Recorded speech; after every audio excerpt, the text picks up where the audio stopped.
పిల్లలకి స్కూల్ పాఠశాలైతే పేరెంట్స్‌కి స్కూల్ పేరెంట్స్‌శాల.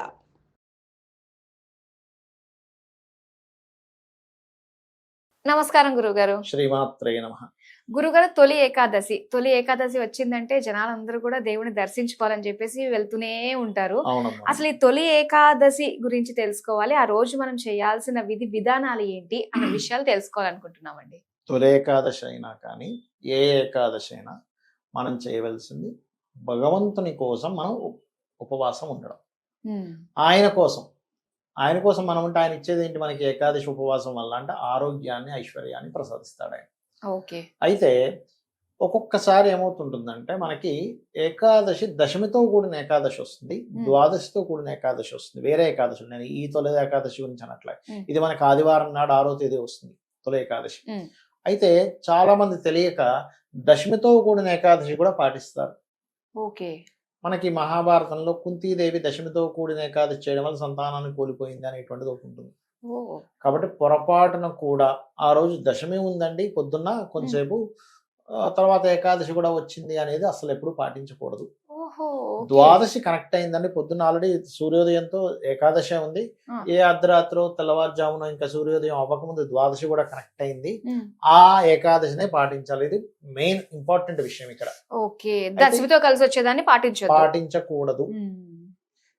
ఇంకొక గమ్మత్తైన విషయం ఏంటంటే, ఎవరైనా ఏకాదశి నాడు మీకు అలవాటు ఉంది ఏకాదశి చక్కగా ఆహారం తీసుకోకుండా స్వామివారి అమ్మవారి నామంతోనే లేకపోతే ఆ యొక్క దీంట్లోనే ఉన్నటువంటి వారికి అర్థమైపోతుంది. మీరు పొరపాటున ఆ రోజు ఏదో తిది చూసుకోకుండా తిన్నారనుకోండి, అనీజీగా ఉంటుంది. అబ్బాయి ఏంటి పొట్ట ఎలాగో ఫుల్గా ఉంది, గ్యాస్ లా ఉంది అంటే అనిపిస్తుంది. తెలవస్తే ఏకాదశి ఉంటుంది ఆ రోజు. ఎందుకు అంటే అమ్మా, మనకి తిథులు ఉంటాయి కదా, తిథుల్ని బట్టి చంద్ర రవుల యొక్క సంబంధం ఉంటుంది. అంటే చంద్రుడికి రవి ఎంత దూరంలో ఉన్నాడు అనేది. ఏకాదశి నాడు మీరు ఎప్పుడైనా చూడండి, రవిచంద్రులు 1/5 యాక్సెస్ లో కానీ 1/11 యాక్సెస్ లో కానీ ఉంటారు. 3/11 ఆర్ 1/3/5 1/5 యాక్సెస్ లో కానీ. అయితే ఇక్కడ మీకు ఎప్పుడైతే ఇలా ఉంటారో ఆ సమయంలో ఏంటంటే రవి ఆత్మకారకుడు, చంద్రుడు మనస్కారకుడు. ఇమ్యూనిటీ హౌసెస్ అంటారు 11వ స్థానాన్ని, 5వ స్థానాన్ని. పంచమం ఇమ్యూనిటీ. అందుకే చూడండి మనకి శత్రువు 6వ స్థానం అంటే మిత్రుడు 5వ స్థానం. శత్రువు మిత్రుడుగా మారుతారంటే 5వ స్థానం యాక్టివేట్ అవుతుందని అర్థం. రోగం 6వ స్థానం అయితే 5వ స్థానం ఇది ఇమ్యూనిటీ. ఇమ్యూనిటీ ఎక్కువ ఉంటే రోగం తగ్గుతుంది. సో ఆ రోజు ఇమ్యూనిటీని బిల్డప్ చేసేటువంటి తత్వం మనలో తయారవుతుంది. ఇప్పుడు ఇమ్యూనిటీ సెట్ చేసుకోవాలి, లోపల మొత్తం క్లీన్ చేసుకోవాలంటే కనీసం 15 రోజులకు ఒకసారి వచ్చేటువంటి ఏకాదశి మనం పాటించాలి. దీని మీద మన వాళ్ళు ఎంత చెప్పినా అర్థం కాక నోబెల్ బహుమతి ఒక అతను, ఆయన జపాన్లో ఒక ఆయన దీని మీద రీసెర్చ్ చేసి నోబెల్ బహుమతి పొందాడంటే అప్పుడు అందరూ పాటించడం మొదలుపెట్టారు.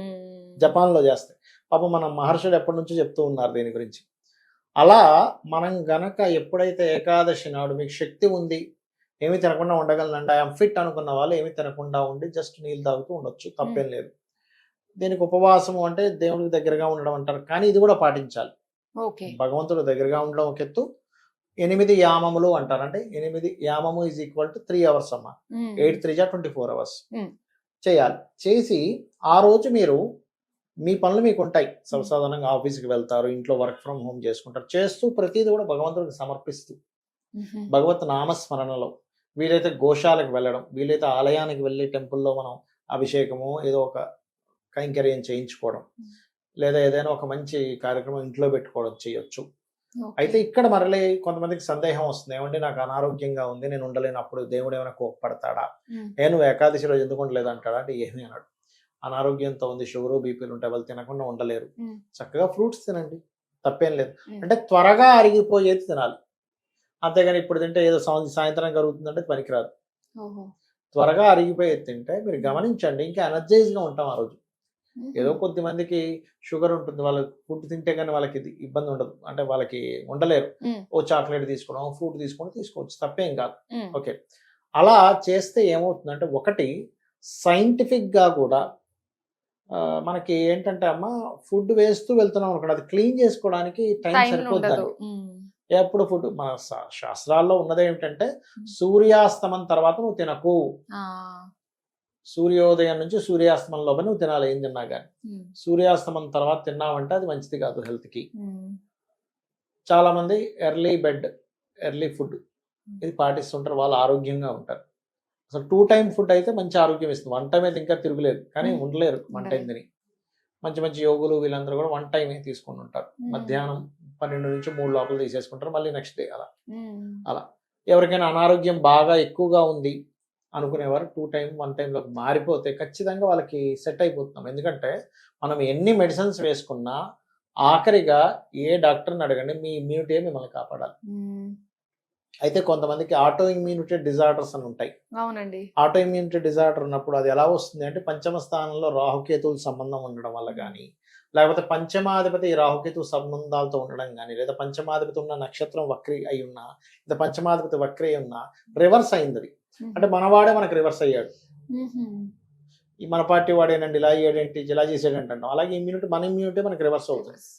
అప్పుడు ఆ గ్రహానికి సంబంధించిన దానం ఇవ్వడం, ఆ గ్రహ అధిష్టాన దేవతని మనం దీపారాధన చేయడమో లేకపోతే అధిష్టాన దేవత శ్లోకాలు చేసుకుంటే కూడా ఇది తగ్గుతుంది. అయితే ముఖ్యంగా ఏంటంటే ఏకాదశి నాడు ఉదయం నిద్ర లేచి కాలకృత్యాలు తీర్చుకొని మీ నిత్య దేవత ఆరాధన చేసేసిన తర్వాత మీరు ఏ పని చేస్తున్నా భగవంతుడికి సమర్పిస్తూ చేసే దీనిలో ఉండాలి. ఇది ఆ ఒక్క ఏకాదశి రోజే కాకుండా మీరు రోజు చేసేటువంటి పనుల్లో ఇది అలవాటు అవ్వాలి.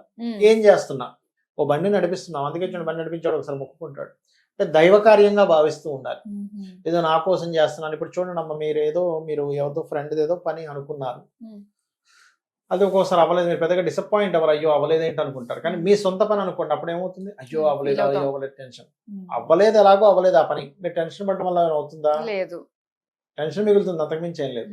చాలా మంది నన్ను అడుగుతుంటారు, ఏమండి నాకు చాలా టెన్షన్ వచ్చేస్తుంది అండి, ఈ పని అవ్వకపోతే నాకు చాలా ఇబ్బంది అయిపోతుందండి, ఏం చేయాలండి అంటే నేను ఒకటే చెప్తా కామెడీగా, ఏంటంటే అవునమ్మా నాకు టెన్షన్ వస్తుంది, కాకపోతే నేను రోజు 24 గంటలు పడకుండా రోజు ఉదయం ఒక సమయం పెట్టుకుంటా, 6 నుంచి 7 లేకపోతే 6 నుంచి 6:15 6:20 వరకు టెన్షన్ టైం అని.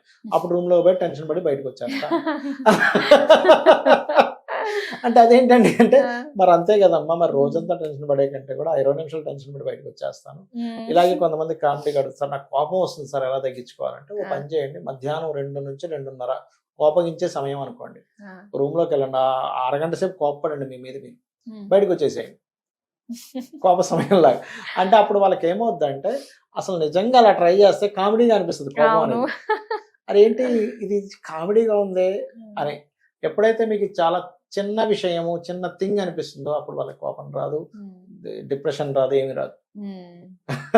అయితే గురువుగారు, మరి ఈ ఏకాదశి గురించి చెప్పారు కదా, మరి ఏకాదశిలో ఆషాఢ మాసంలో వచ్చే ఏకాదశి తొలి ఏకాదశి అని ఎందుకు తొలిగా పెట్టడం జరిగింది అంటారు? యా చెప్తాను, మంచి ప్రశ్న వేశారు. ఇక్కడ ఏంటంటే ఏకాదశి మనకి మన విష్ణుమూర్తి యోగ నిద్రలోకి వెళ్తాడమ్మా.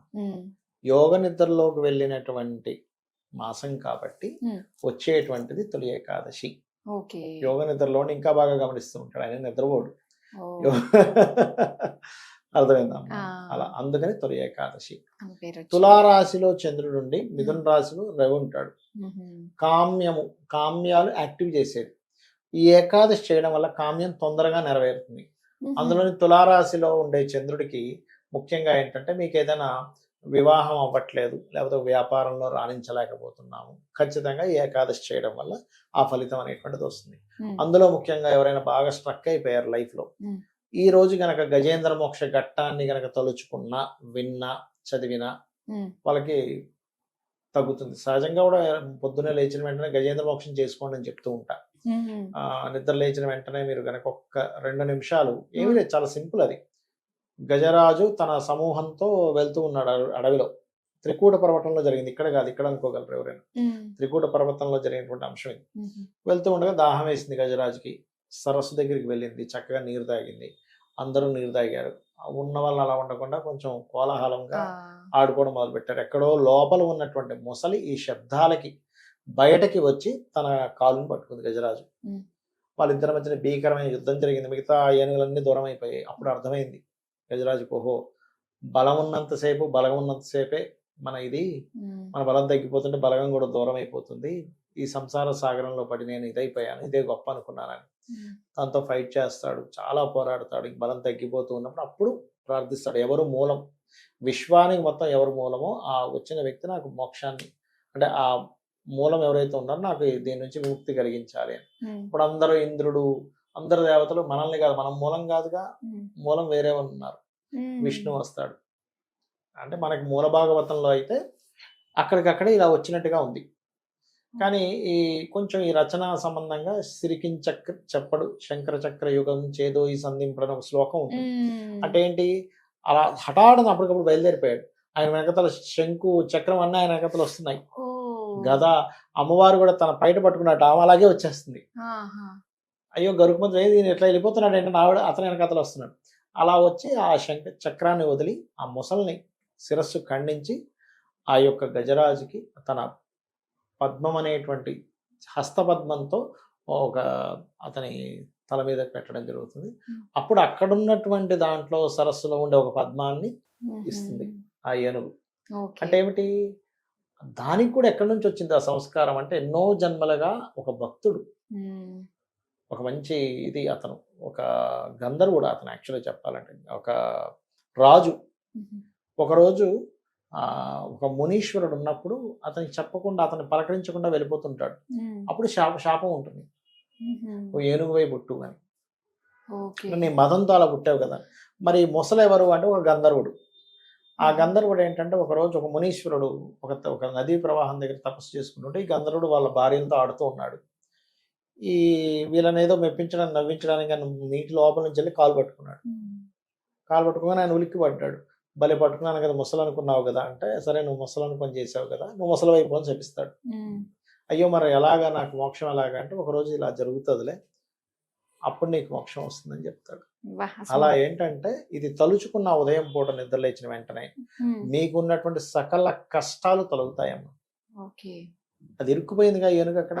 అలాగే మనం కూడా లైఫ్ లో అప్పుల బాధలతోనో అనారోగ్యంతోనో గొడవలతోనో ఎక్కడో ఇరుక్కొని ఉంటాం, జాబ్ రాకో బిజినెస్ రాకో, అవన్నీ కూడా బయటపడతాము. చాలా బాగా తెలియజేశారు గురుగారు.